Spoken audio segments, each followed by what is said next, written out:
Another impact to school districts because of COVID-19. Spring break canceled because of the governor's latest executive order. State Ed explaining this means school districts must continue remote learning during break, which was supposed to be next week for most in the area. News Channel 9's Rob Hackford is live for us in Liverpool tonight with more. Rob, I'm guessing there's plenty of kids out there that are not going to be too happy about having to learn through spring break. Yeah, Jeff, plenty of teachers, parents, and students disappointed that they won't have this scheduled time off. But given all the changes over the past 2 weeks and that travel right now isn't advised, the superintendents we spoke to say they weren't surprised.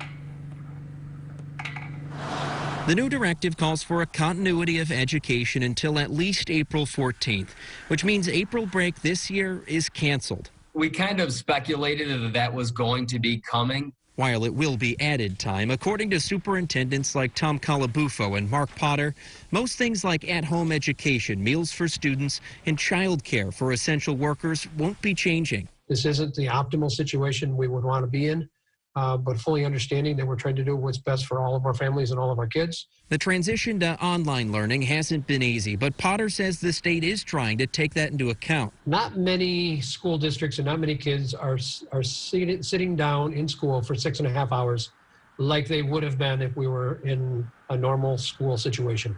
Because of that, I think people will acknowledge that what's going on at home isn't probably the best replacement for what we would be doing on site. We are still going to continue, as we have been ordered to by the state education department, to continue with our continuity of education program, but we're also flexible as well. Calabufo says some Central Square teachers are recording lessons that can be used over what would have been spring break, and most assignments will continue to not have due dates. We know that there are times that you're going to have to close your child's Chromebook or put that packet away and just connect with your kids, and we do not have unrealistic expectations. And while some may still be disappointed, Potter says we should all expect more changes until this pandemic ends. I get it.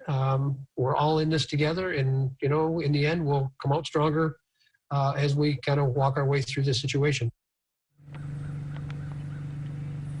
Well, most districts have been notifying parents via letters like this one that was sent out to Liverpool families today.